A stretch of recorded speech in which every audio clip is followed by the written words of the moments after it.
all are preparing for the examination. We are accepting Harshavardhini. So 7 are preparing for the preliminary examination, main examination, personality test, etc. So we will start with the preparation for the various examinations. How we should go about preparing for the preliminary examination, main examination, and personality test. Everybody is asking you to go through the newspapers. Supposing the main examination is conducted in August 2026, when the paper setters would have completed the paper setting. This is July. So next month, the main examination is taking place. The UPSC might have completed the preparation of question papers for the main examination 1 month in advance. We are in July. Definitely, the UPSC should have completed the setting of main question papers. So after setting the main question papers, the current affairs for the next year will start from the question paper setting date. It means we should start from July onwards till April. In May 2027, the preliminary question paper will be completed in the month of April 2026. So you should cover the current affairs from July to April 2027. It means whatever the other teachers emphasize and insist, you should prepare for the current affairs by scanning through, by reading, by studying the newspapers, taking down notes in your notebook. Important points should be noted down in your notebook. So when will the current affairs for main will take place? When you should study for the mains current affairs. So next year, May, you will have given the examination in May 2027. For your main examination, from April onwards, you should prepare for the current affairs main examination up to July. It may overlap with the previous year also, because the current affairs, the current events that are taking place in 2026 will also continue in 2027. But your concentration should be from April 2027 to July 2027 for mains current affairs.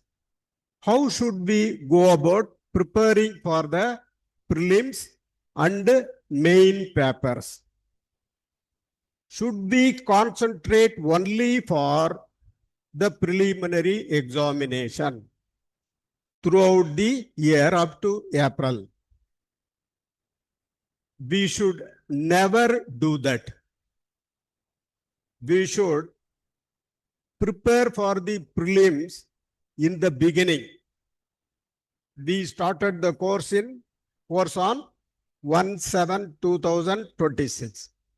For 1 month or 2 months, we should concentrate on the preliminary subjects. When should you start for the main papers?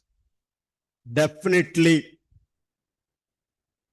we should, that is, you should start the preparation for the main papers from August itself till December 2026. Should we concentrate only on main papers? We should not do that. We should simultaneously concentrate on the preliminary papers also. The preparation should be simultaneous. We should not set aside the preliminary books, the books meant for preliminary examination. So every day we should set apart a time, a period of time for the preparation of preliminary examination, and we should concentrate more on the main papers. For main papers, we should study the previous year questions and answers. We should practice writing the answers for the main question papers, whatever may be the papers, including ethics, integrity, and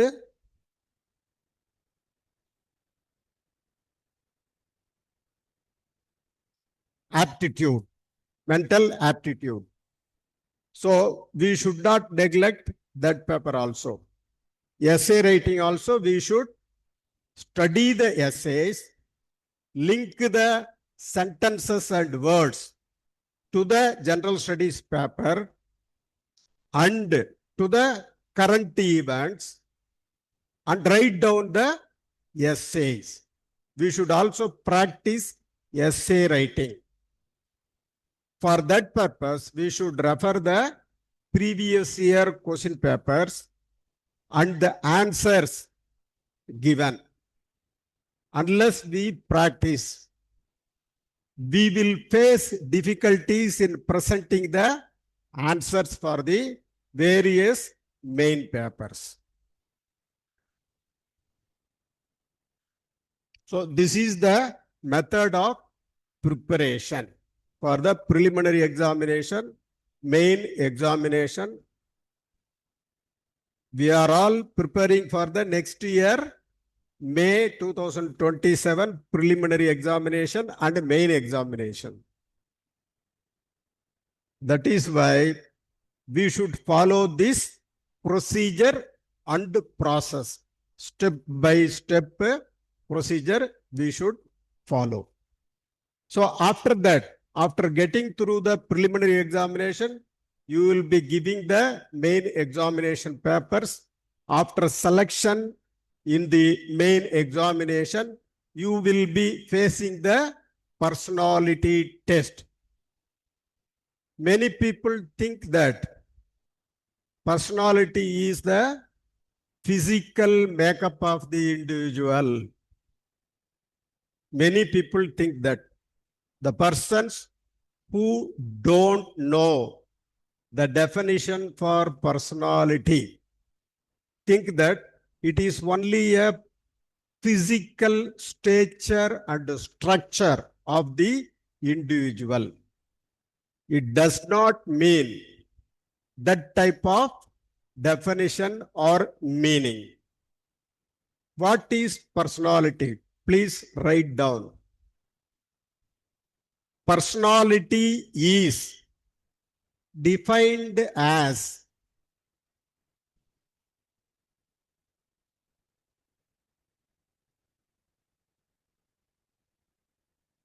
the total characteristic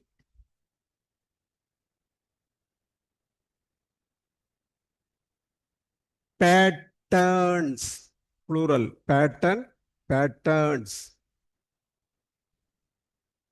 that constitute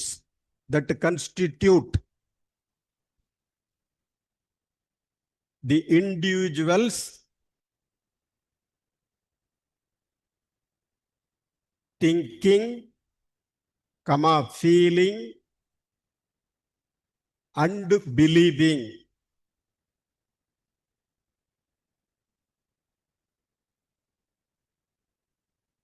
Sahana, you listen to me. Personality is defined as the total characteristic patterns that constitute the individual's thinking, feeling, and believing, which are distinct and uniqueness of the individual, distinction of the individual, which are distinct and unique to that individual, which help the individual adjust to the given situation, which help the individual adjust to the given situation. So the definition clearly says each individual has a distinct personality. Each individual has a unique personality. There are differences in the personality of the various persons.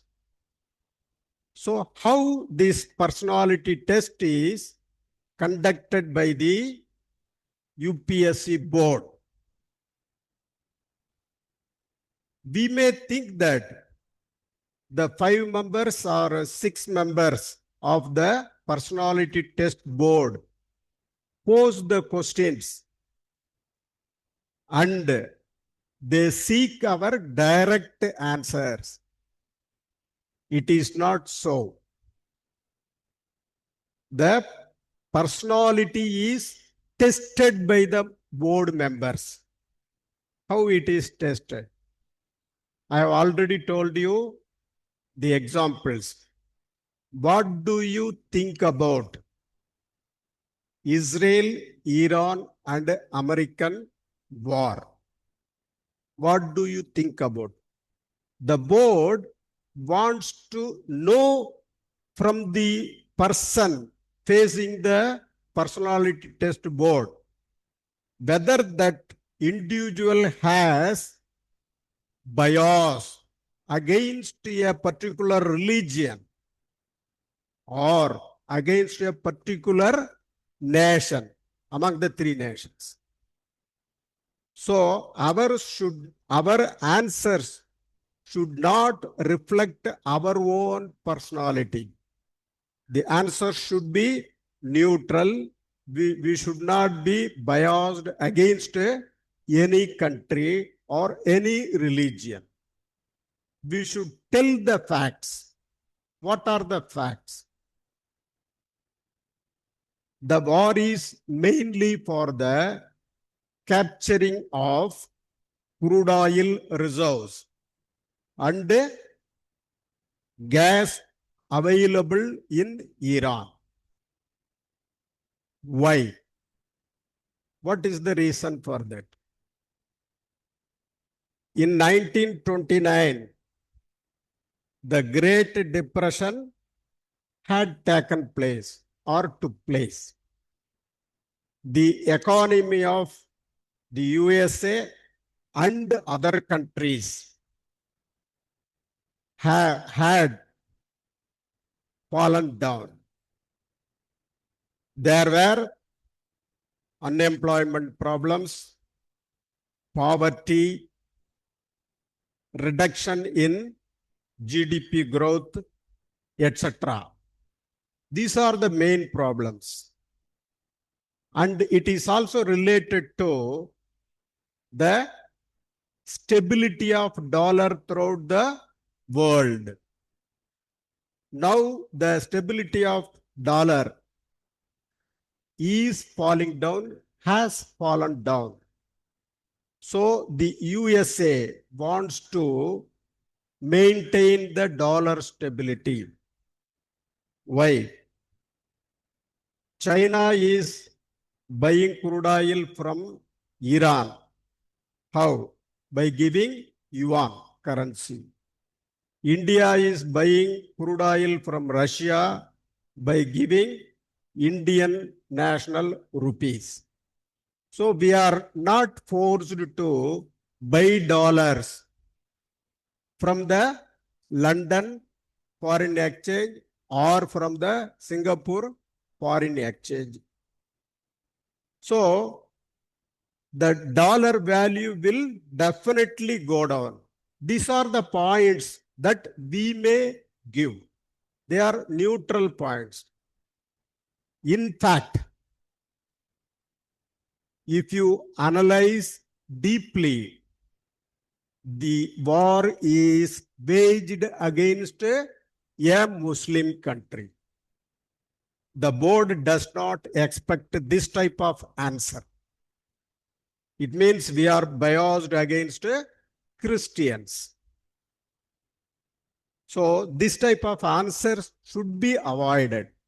The main intention of the USA is to take over the reserves of crude oil from Venezuela, from Iran, and to stabilize dollar. Dollar should be monopoly. Dollar should be bought by all other countries which are importing crude oil or any other products and services. This is one example. Another example is I have already told you. In Tamil Nadu, the government does not follow three-language formula. What do you think about that? What do you say about the two-language formula in Tamil Nadu?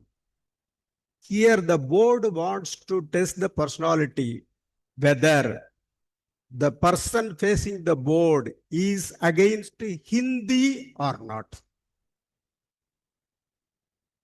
How the answer should be. We should tell the board that we are ready to learn any language. We are ready to learn the Hindi language, but we have been denied the opportunity to learn Hindi. It is the policy of the state government to follow two-language formula.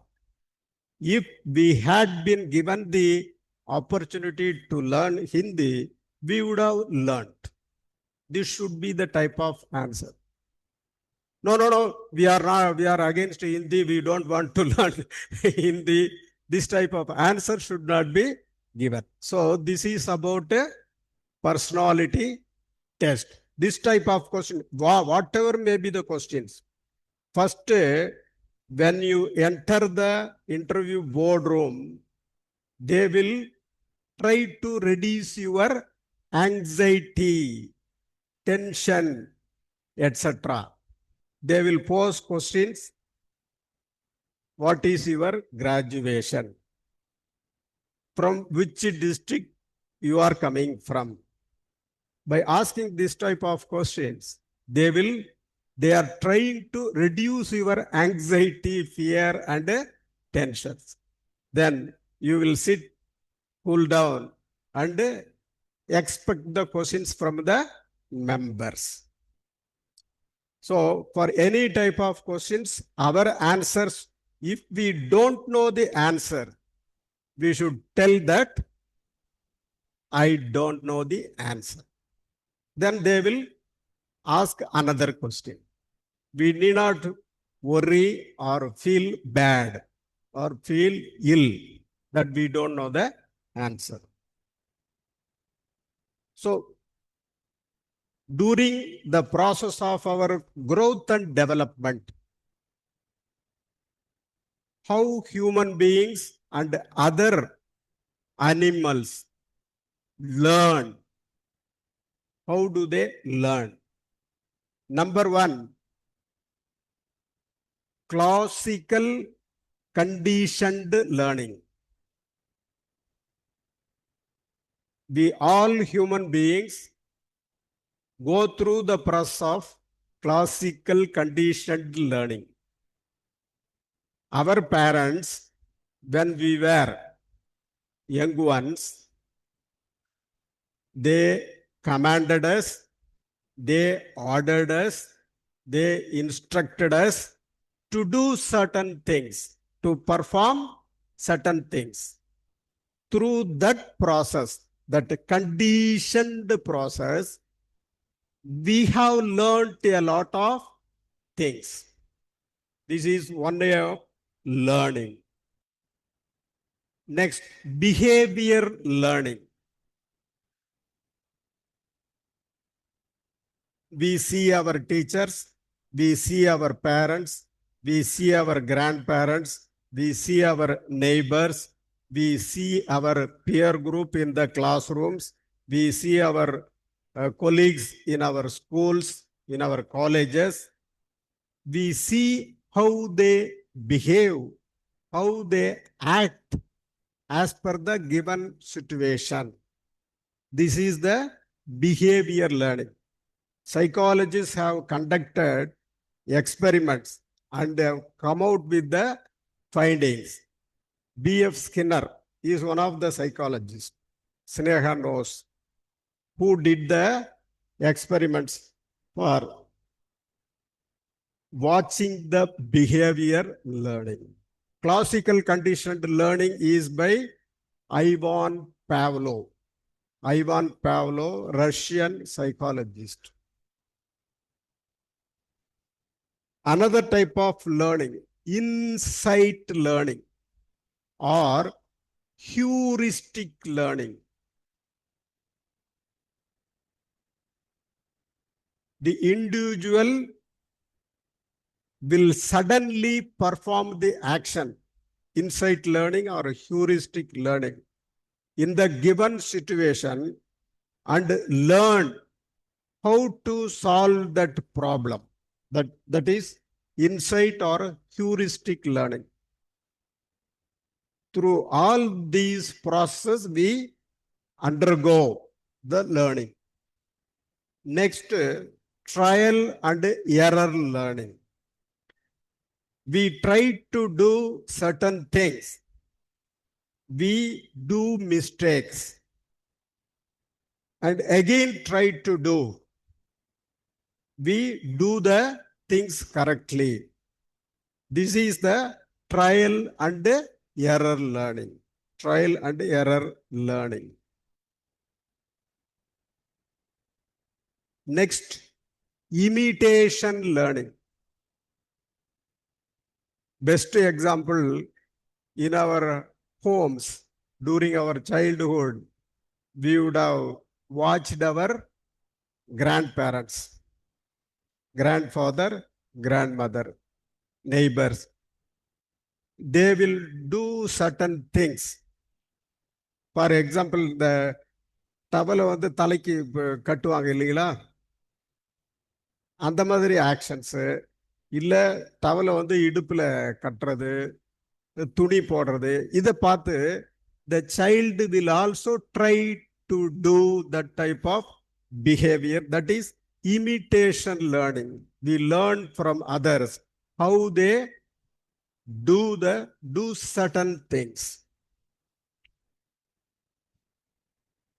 The next process is how to increase our memory power. How we can study for our preliminary examination, main examination, personality test.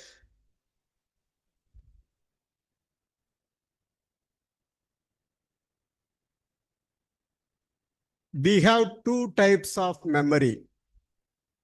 One is short-term memory, another is long-term memory.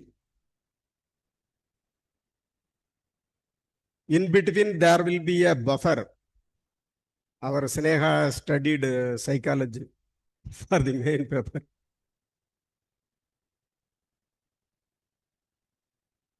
In this context, we are worried about long-term memory.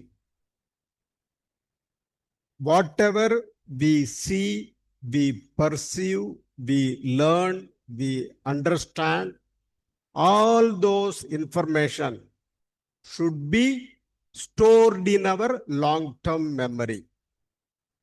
For increasing that long-term memory, what should we do? How to go about? We should recall, we have already discussed these points, we should recall every time we read or study. It is otherwise called a recollection of the subject matter, what we have studied, what we study. That should be recalled. Recalled silently in the mind or recalled by uttering, by telling, by speaking. We should also recite, C-I-T-E, recite. It is also called recitation. Recitation. We should write, tell, read, etc. Recite. திரும்பி திரும்பி திரும்பி திரும்பி சொல்லி பார்க்கணும். Repeat. Repetition. Our Sandron has asked you to memorize tables, squares, and cubes. So how to study those? We should first write down the tables, squares, and cubes. Every day, morning, all the three should be scanned through, read through. Evening, one time should be read through. So this repetition will help us retain the tables, the squares, the cubes. Squares up to 50. இல்லையா 50 50 தானே சொன்னாரு. Squares up to 50, cubes up to 20, tables up to 30. So first we should write down in our notebooks. Every day, whenever you find time, if you go through, that will be retained in our long-term memory. We can retrieve at any time for problem solving. Then we should also recognize, recognition. Whatever we have studied or learned should be recognized by us with the help of cues, C-U-E-S, cues. Lastly, the studied material or information should be retained in our long-term memory. Retention of the information in our long-term memory. So, these steps will help us increase our memory power. We need not mug up any information or any subject matter. We know that we have 5 senses: eyes, nose, ears, tongue, and skin. Through the 5 senses, we have 5 types of sensation. We see with the eyes. We smell with the nose. We hear with the ears. We taste with the tongue. We feel with the skin. Accordingly, there are 5 types of perceptions. Seeing is the sensation, whereas vision, V-I-S-I-O-N, vision, visual perception. Through ear, auditory perception. Through nose, smell perception. Through tongue, tactile perception, T-A-C-T-I-L-E, tactile perception, through the skin, touch perception. There is a relationship between these 5 types of perception and the learning process and memory process. Throughout the world, the scientists have conducted experiments and found out that the vision and auditory perceptions help the individual learn more than 50% of the information or learning. Through the other 3 perceptual organs, we learn the balance of learning or information. So what will happen to blind persons? But they have the hearing ability. How will be their perception or learning? So blind persons will learn that 50% only through the auditory perception. Hearing impaired individuals will learn from the vision perception. What is the difference between sensation and perception? Perception is comprehensive. It is a long process, whereas sensation is a small process. Just we see the chair and we will not retain that information in our long-term memory. And there is also a response for the perception. There is a stimulus. We see as per the light stimulus and we perceive. We want to react to the stimulus. We get into action. So this step-by-step long-term process is the perception. It means we learn everything through the 5 types of perceptions in the world. We should also know about motivations for our study purpose. We should know what is motivation, what is need. Need means we want to achieve certain things. That is the need, the necessity, the wants. Supposing that want is not achieved, it results in unsatisfactory action. If the need is achieved, we get satisfied. There will be no further action. When the need arises later or in future only, we will act. Supposing the need is not achieved or unsatisfied, it takes us to next step, that is tension. Need satisfied, no action. Need unsatisfied, taking us to tension. Then that tension leads us to drive.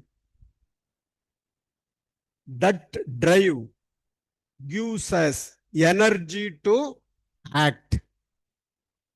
Though we are hungry, though we are starving for anything, we will get energy through motivation. So motivation is an energizing process. Motivation is an energizing process. So this results in search behavior. We will get into action to achieve the need or achieve our goal, achieve our motto, achieve our aim, achieve our vision or mission. Lastly, we attain the satisfaction or after achieving the goal, and we reassess the achievement of the need. So motivation is goal directed. Through motivation, we get energy, we get activated, we get into action to achieve the goal by reducing the tension. Lastly, we get satisfied by achieving the goal. We should also decide on the choice of optional subjects. How we should choose the optional subjects.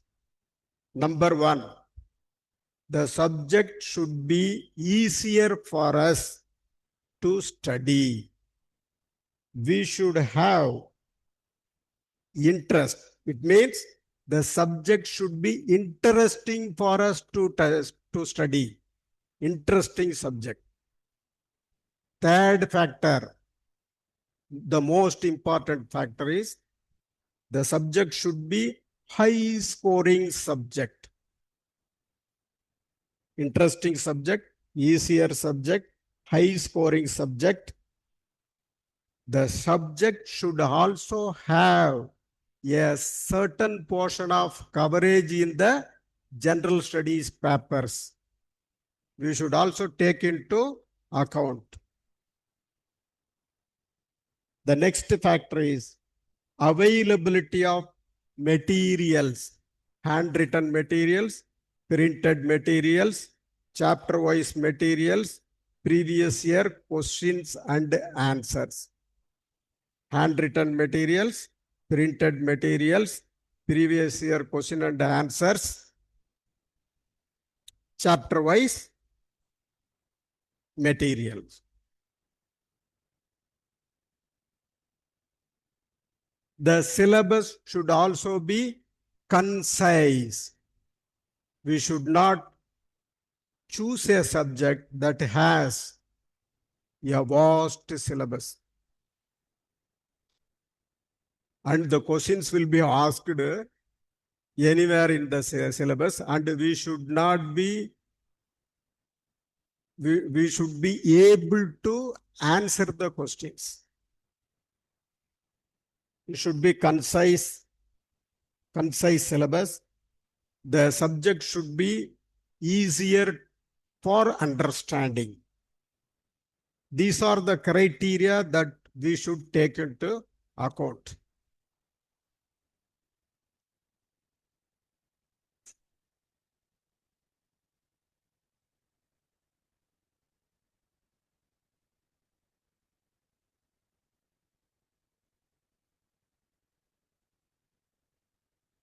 A little bit we will deviate from this subject. We shall talk about uranium enrichment. We have already spoken. Despite that, I want to spend some time on uranium enrichment. You may note down the definition. Uranium enrichment is the process of increasing the proportion of the fissionable isotope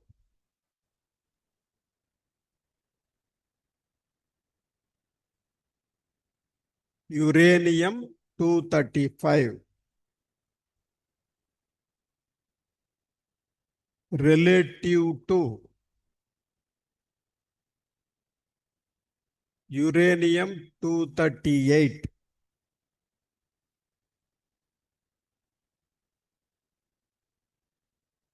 in natural uranium. The uranium, have you completed writing? In natural uranium.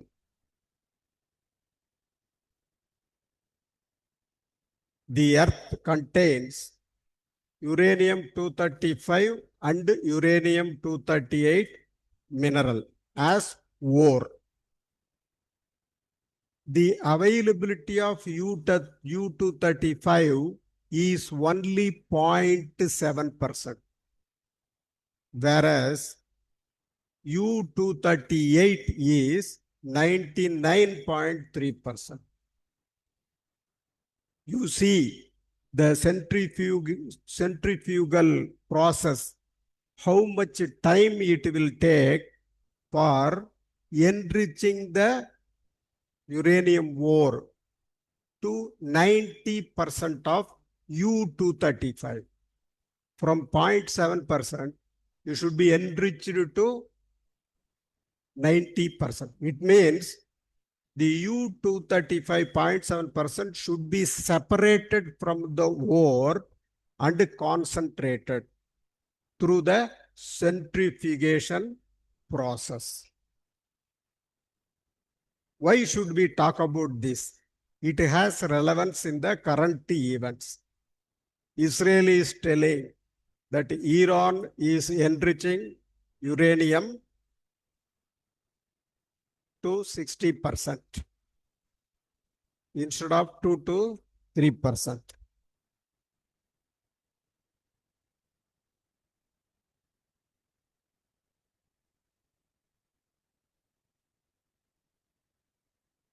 And blaming that Iran is enriching the uranium to 90%, and Iran is attempting to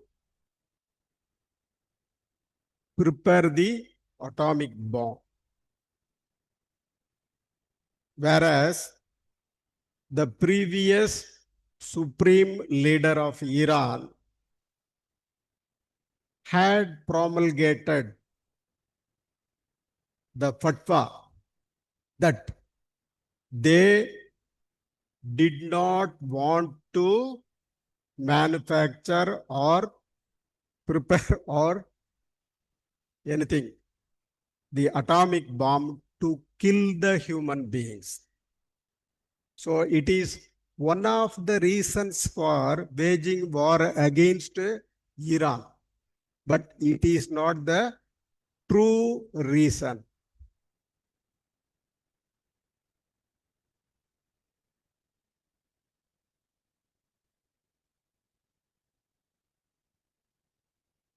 So U-235 is the only isotope capable of sustaining a nuclear chain reaction.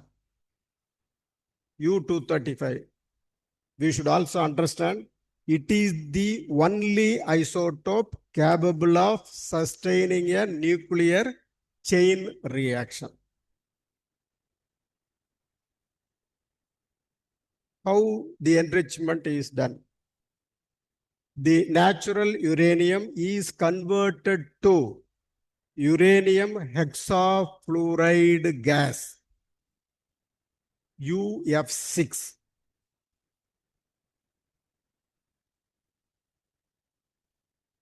It is called a separative work unit. For nuclear energy, the enrichment is done up to 3 to 5% as U-235. This may be asked in prelims also.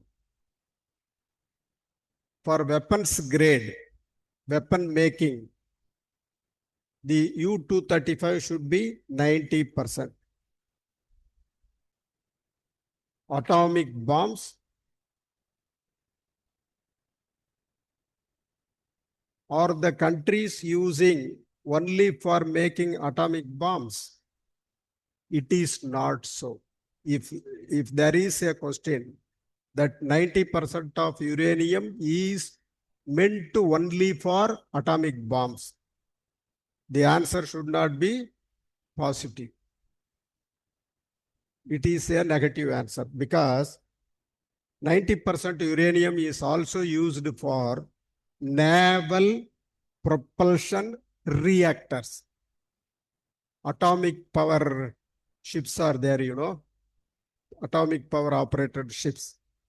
There, the 90% uranium is U-235 is used. The technique is called laser isotope separation techniques. We should also know about the rare earth minerals. Why should we talk about rare earth minerals? The president of USA went to China.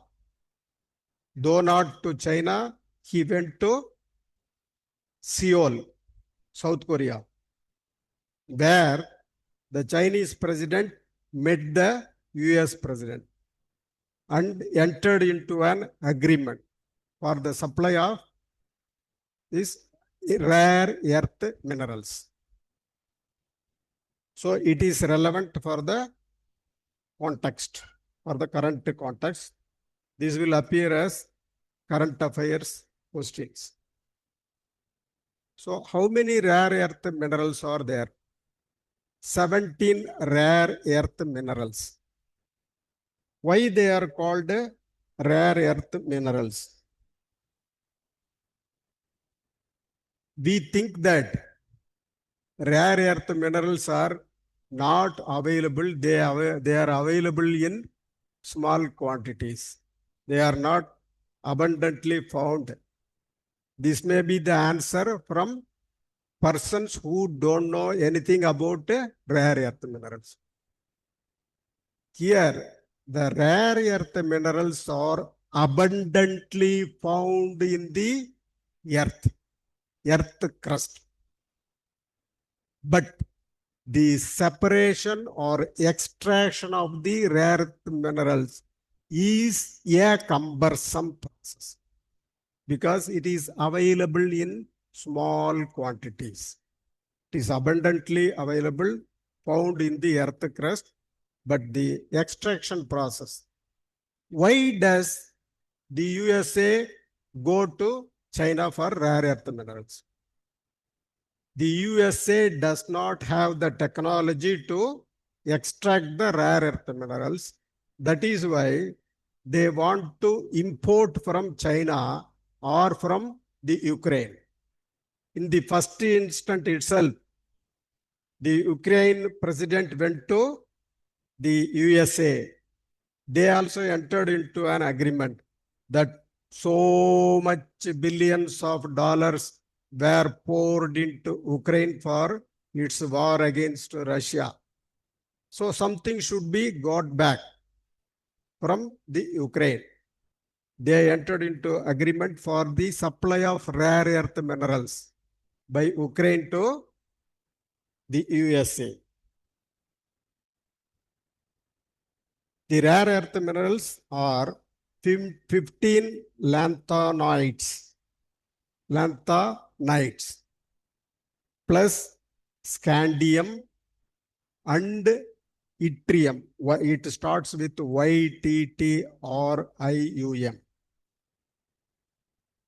Why the countries need? What are the various purposes? Crucial for manufacturing smartphones, electric vehicles, wind turbines, and defense systems, mainly anti-defense systems like Patriot, Arrow 1, Arrow 2, David Sling, etc. used by Israel. Relatively abundant, but rarely found in economically viable concentration. That is why they are called rare earth minerals. This question may be found as statements. Relatively abundant, but rarely found in economically viable concentration. They are unique, magnetic, luminescent, electrochemical properties. These minerals have unique magnetic properties, luminescent properties, electrochemical properties in smaller quantities with faster action, energy efficient products preparation. Next point, extraction and refining is complex.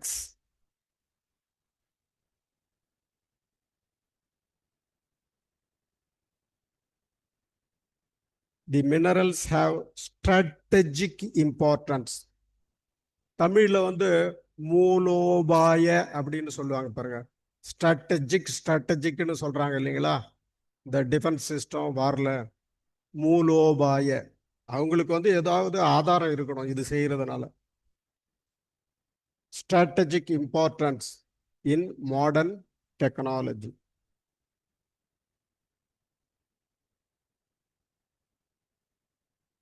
India has 13.75 million tons of rare earth mineral reserve. 13.75 million tons.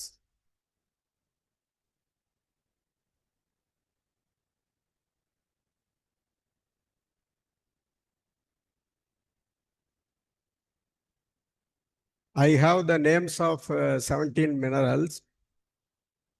The question may appear, identify the mineral that is not a rare earth mineral. If they ask this question, these 17 minerals will be, names of the minerals will be useful to you. Please take down. Scandium, yttrium, YTTRIUM.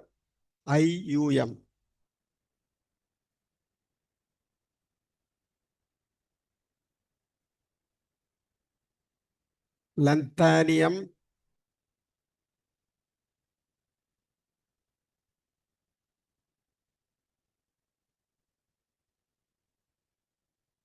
Presiodi.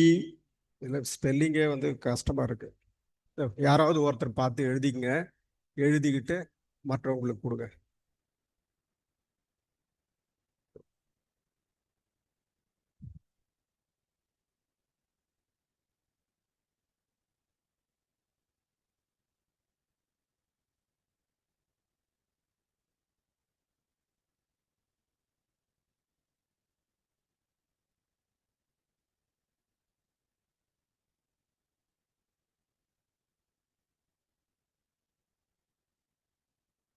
கூகுளில் search பண்ணாங்கன்னா கூட வந்துடும், அதை பார்த்து கூட எழுதிக்கலாம்.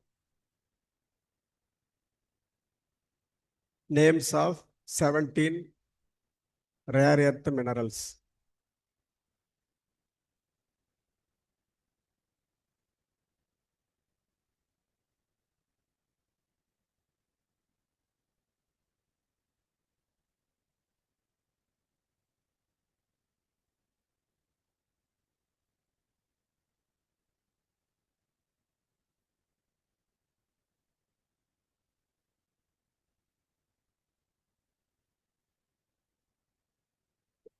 Correct spelling கூகுளில் பார்த்துக்குங்க,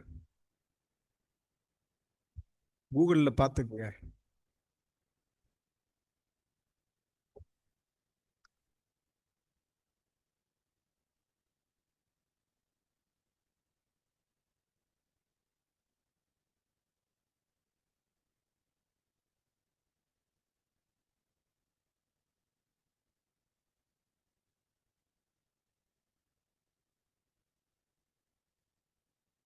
So the today's given topic, now we will go to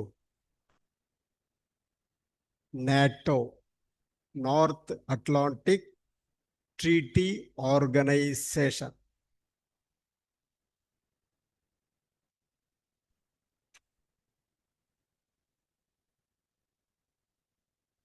When was the Second World War over? 1945. After that, United Nations organization was formed. Mainly the USA and European countries which participated in the Second World War were weakened. They were weakened. Their economy collapsed. They didn't have sufficient weapons, sufficient money for producing weapons, etc. So they thought that hereafter the USA alone or the UK alone cannot fight against any country. That is why they wanted to form a group called the NATO. The NATO was formed in 1949. How many countries were there at the time of formation of the NATO? 12 countries came together. 12 countries came together to form the organization called NATO. Before this NATO, we should also know Warsaw Pact. Warsaw Pact.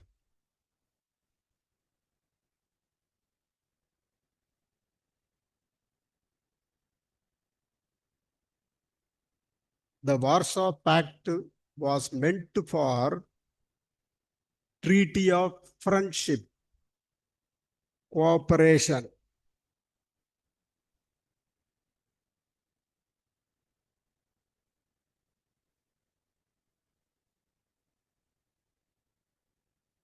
And material assistance.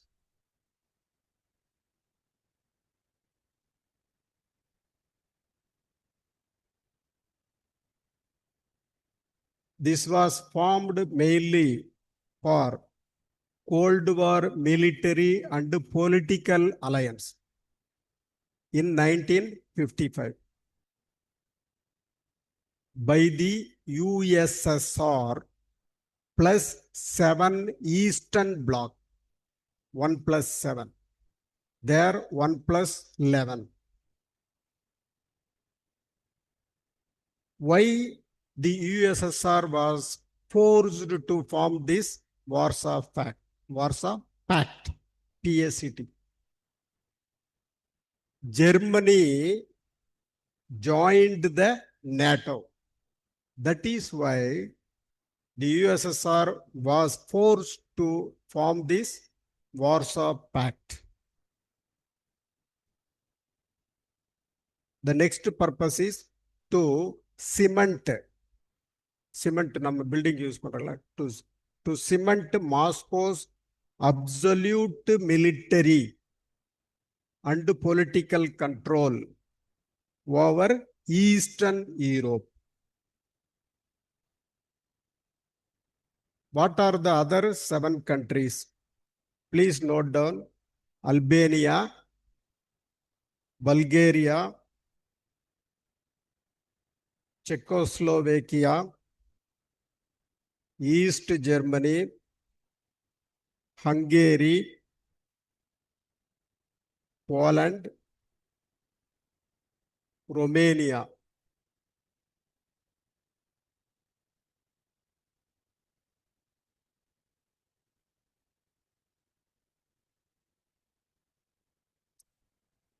Does Warsaw Pact still continue?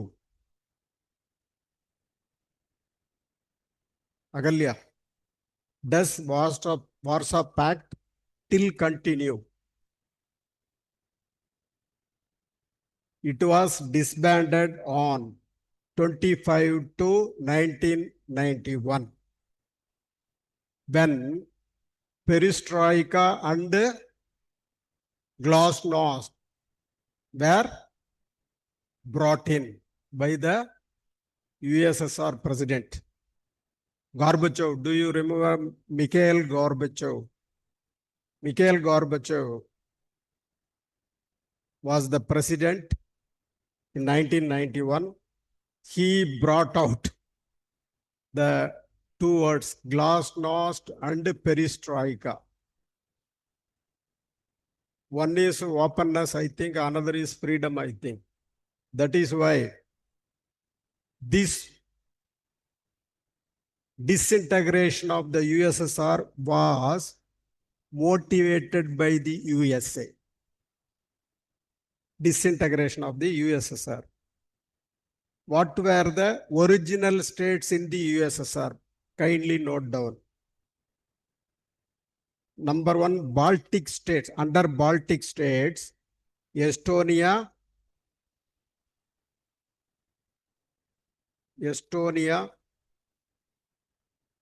Latvia, Lithuania. These are the three Baltic states. Another heading, Eastern Europe, Belarus, Moldova, Moldova, and Ukraine. Third heading, Transcaucasia, Caucasia, Transcaucasia. Under that, Armenia, Azerbaijan, Georgia. Another heading, Central Asia,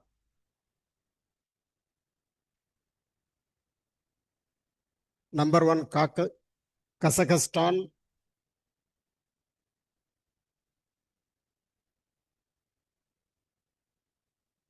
Kyrgyzstan, Kyrgyzstan, Kyrgyzstan. Tajikistan, Tajakistan, Tajikistan. Turkmenistan, MENI, Turkmenistan. Uzbekistan, 5 countries. Why NATO is relevant today? This question will definitely appear in preliminary as well as main question paper. This year main question paper, next year preliminary question paper. Just before the third round of war by the President of USA, the NATO meeting took place at Ankara, Turkey. On which date? July 7th and 8th, 2026. That is why this NATO is relevant for us.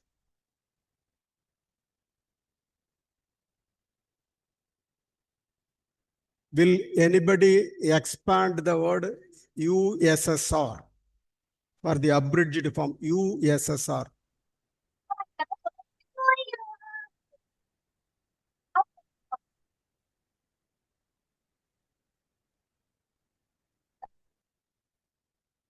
Please expand. Anybody? Union of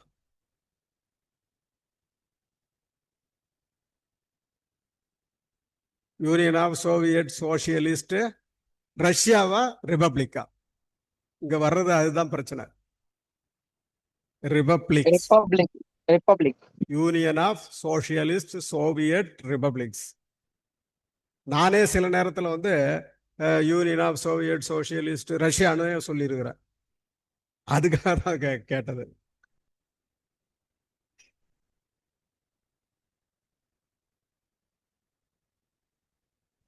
So there were 15 republics in the USSR. They were called Russian Soviet Federative Socialist Republic. Before the word coined, that is USSR, it was called as Russian Soviet Federative Socialist Republic. So there were 15 republics. After the disintegration, they were called common independent states. Do you remember? Common independent states. The main reason for the war between Russia and Ukraine is Ukraine wanted to join the NATO. If the Ukraine is made as a member of the NATO, the USA will definitely establish its military base, naval base, air force base in Ukraine. And it will be the imminent threat to Russia. That is why Russia went against joining NATO.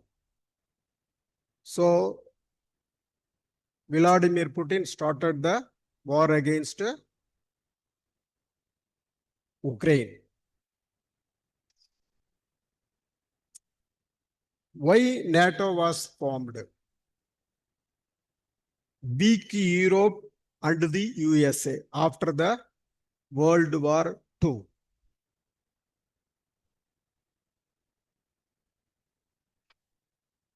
Imaginary fear. It was not a real fear. Imaginary fear that USSR, as per the Warsaw Pact, will attack these 33 countries. Imaginary fear. That was the imaginary fear. USSR may attack the NATO countries before the formation of NATO. So, formation of NATO, USA plus Canada plus 10 European countries. There were 12 members in the beginning. The recent development, we are referring to the meeting that took place at Ankara on 7th and 8th July 2026. Within 2 days, the USA President, Mr. Donald Trump, attacked Iran. It is still going on. So what are the various purposes of the NATO? Defense investment pledge. That is increasing the investment on defense industries. It is manufacturing weapons. So that investment should be 5% of the respective GDPs of the 33 countries when by 2035. Canada plus European members. These countries have already raised the funds up to 139 billion US dollars. It means other countries have not sufficiently allocated for NATO purposes, weapon production, for waging war against other countries. Another purpose, industrial and technological focus.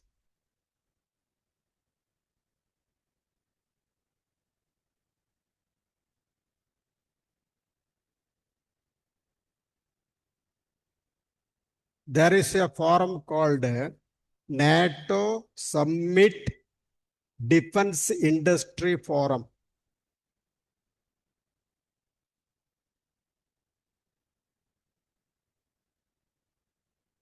What is the function of this forum? to motivate private industrial leaders, not government, to motivate private industrial leaders for procuring weapons, for manufacturing the weapons, for increasing the production capacity of the private industries and factories, and also produce technologically viable drones. Another factor is, as per the agreement, there is an article called Article 5.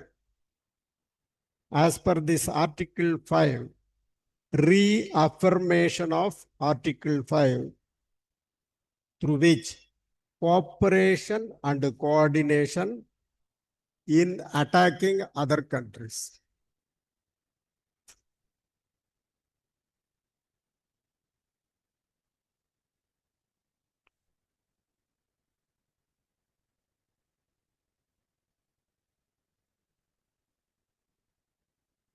There may be a question from this NATO that which country is not the member in the NATO? So there are 33 countries. Kindly go through Google, take down those countries' names, 33 countries. There may be one or two questions. Next point is burden sharing debate. These countries will come together, discuss, that is debate, to share their burden.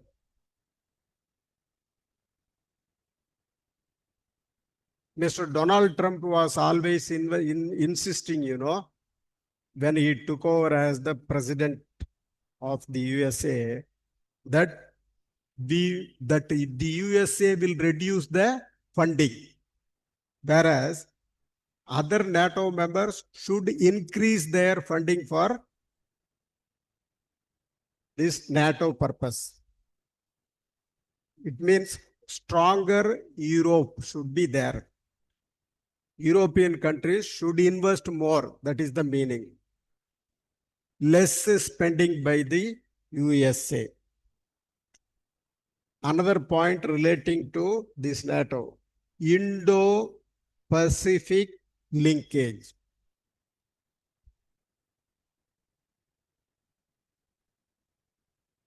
Under that, Euro-Atlantic security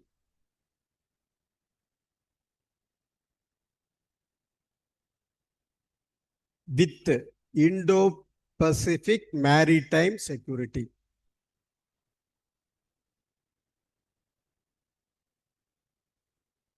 Another point, critical technology and supply chain resilience. RESILIENCE, resilience.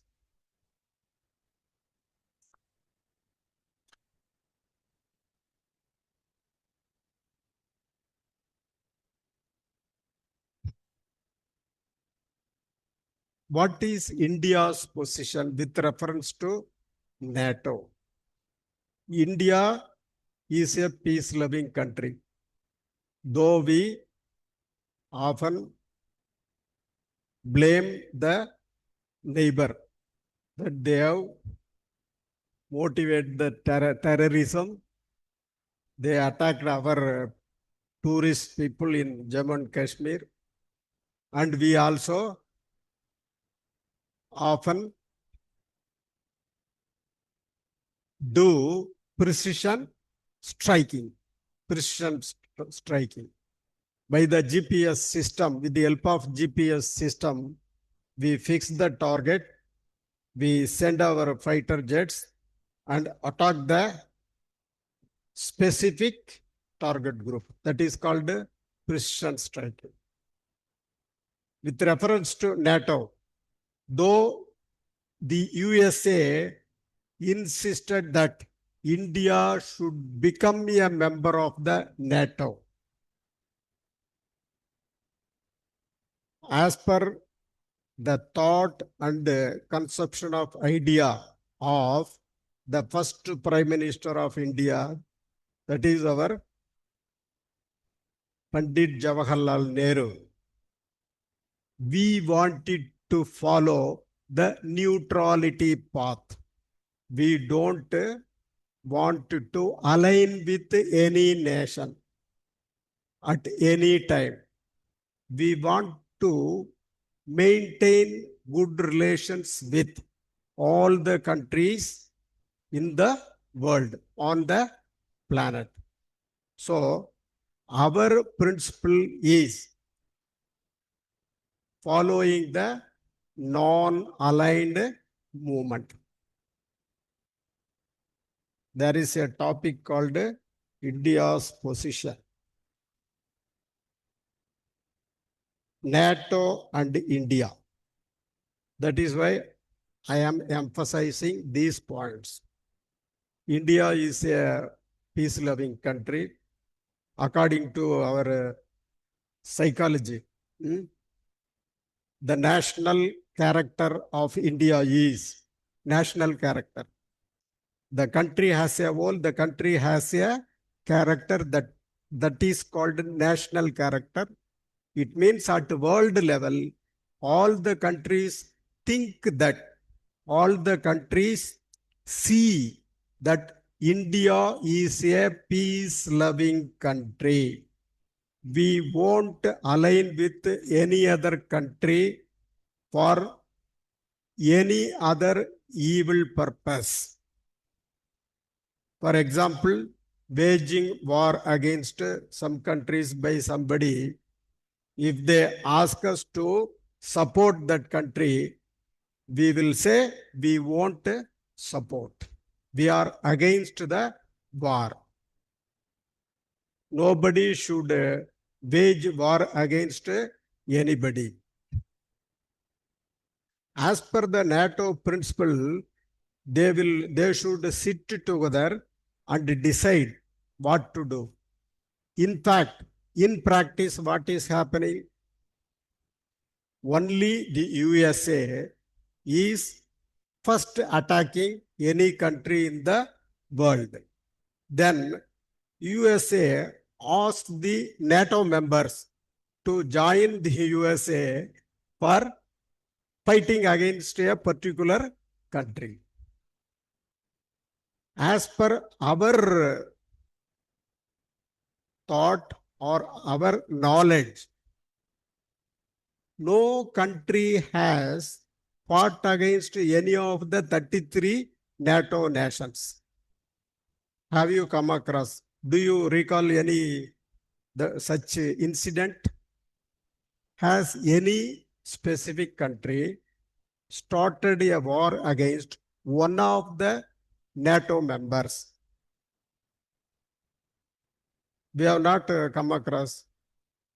Only the USA is waging war against Venezuela, waging war against Vietnam, now trying to wage war against Cuba, already started war against Iran. But the principle of NATO is all the 33 countries will sit together, discuss and decide whether to attack a particular country which is attacking any one of the NATO countries, which has never taken place. Only the USA is waging war. Luckily, the European countries or other NATO members did not join the USA to fight against Iran. Everybody knows that crude oil is important and the European countries depend upon the crude oil and the gas for their needs. So they decided if they joined or if they join the USA, they will definitely face the scarcity and hardship in importing the crude oil and gas. All the European countries are depending upon crude oil and gas mainly for heating up. They are cool countries, they are unable to withstand the winter. The rooms have to be heated up. For heating up, what they are using? For producing electricity also, they should use gas, natural gas or LPG gas. So they have realized that they will face difficulties in getting the energy through petroleum products. That is why they didn't join, support or cooperate, coordinate with the USA for attacking Iran. So with that, we are happy. At least now, the USA should stop the war to see that all the countries in the world are peaceful, without inflation, without downgrading or collapsing of the economies. There should be no recession. There should be no depression, etc. Yeah, employment will be affected. People will go to poverty. People will not, all prices will go up. When the transportation price is increased through the increase in the prices of petrol and diesel, that price, the increase in price is called, in economics, it is called price spread. Do you remember that? We studied in economics first year. It is called price spread. From the production point, in the production point, the price will be some X. Through various process, the price will increase when it reaches the consumer. The difference between the price of the production point and sale point is called the price spread. So, inflation, transportation will be increased, all the prices of the commodities and goods will increase.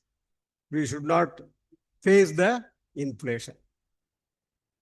Okay, shall we complete this lecture now? Okay, va?